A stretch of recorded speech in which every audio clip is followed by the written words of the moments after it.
Welcome to day 23 of our walk through the Psalms. Our reading today we found in Psalm 89 through Psalm 92. Have you been keeping up with us?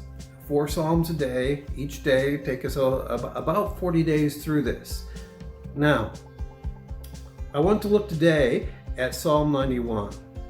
Psalm 91 is a psalm of the security of thoroughly trusting in God.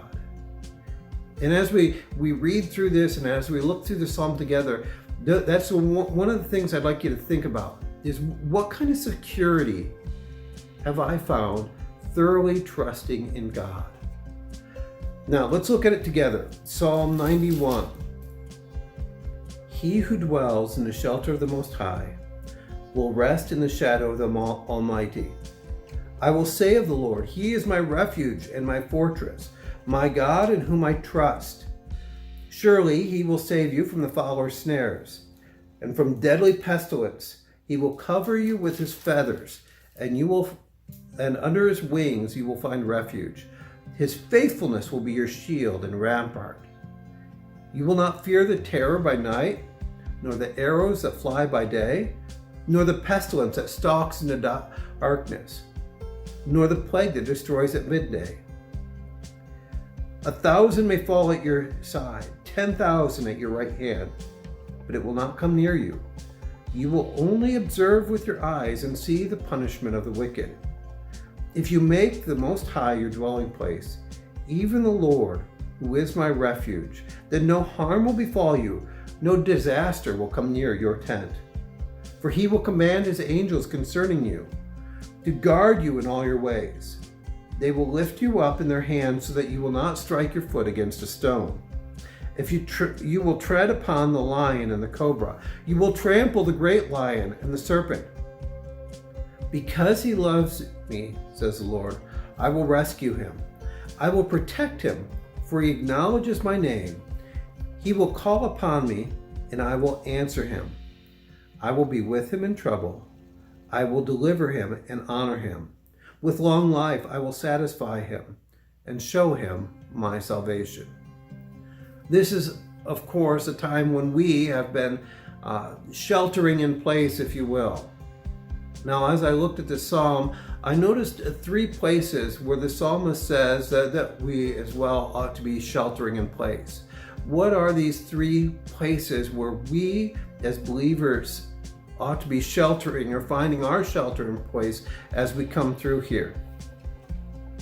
Now, the first one we see in the first verses of the psalm, and then repeated again in verse 9. This idea of dwelling in the shelter of the Most High and in the shadow of the Almighty. I believe the King James refers to that as the secret place of the Most High. The pulpit commentary seems to agree that this secret place or this shelter of the Most High is none other than the Holy of Holies, that most holy place of God. And so what the psalmist is talking about here to begin with is this idea that we ought to be dwelling in that most holy place of God. Now, this must have been unthinkable to the people that first heard this. The idea that somebody could actually dwell, that somebody could live in that most holy place of God. But we find out when Paul writes to us in 1 Corinthians chapter 6 and verses 19 and 20, that God made us to be that most holy place. That we ought to consider our bodies that most holy place of God and live accordingly. Next, this person that the psalmist talks about here is not only dwelling in this most holy place, in the most holy place of God, but that inspires this person to trust in God's protection and God's provision. And we see this through the vast middle sections of the psalm, that the psalmist here is trusting that God is going to look over him when he's attacked, when terrible things happen around him. This reminds us as well of what Jesus told us in Matthew chapter 6 and verse 23. He's come through this section and said there's a lot of things to worry that we could worry about. But instead, Seek first his kingdom and his righteousness. And God will take care of all this other stuff. Whether that other stuff be your health, your life, what you're going to eat, what you're going to drink, what you're going to wear.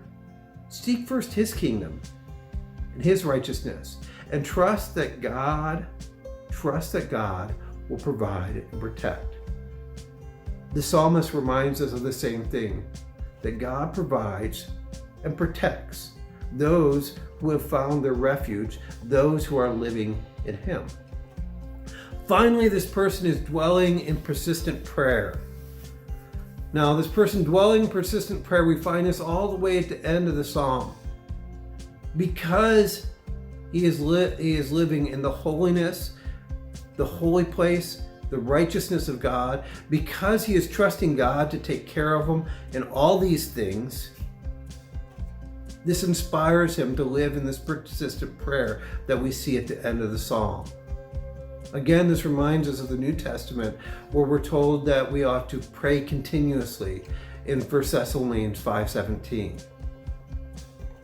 Now, during this time, as we look at this psalm, I want to challenge you with the idea, where are you sheltering in place?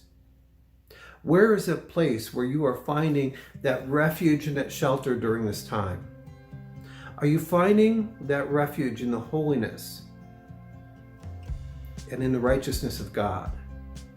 Are you finding that shelter and trusting that God will provide and protect? Are you finding that place of shelter in place, a place of persistent prayer? I'd like to challenge you to do that today.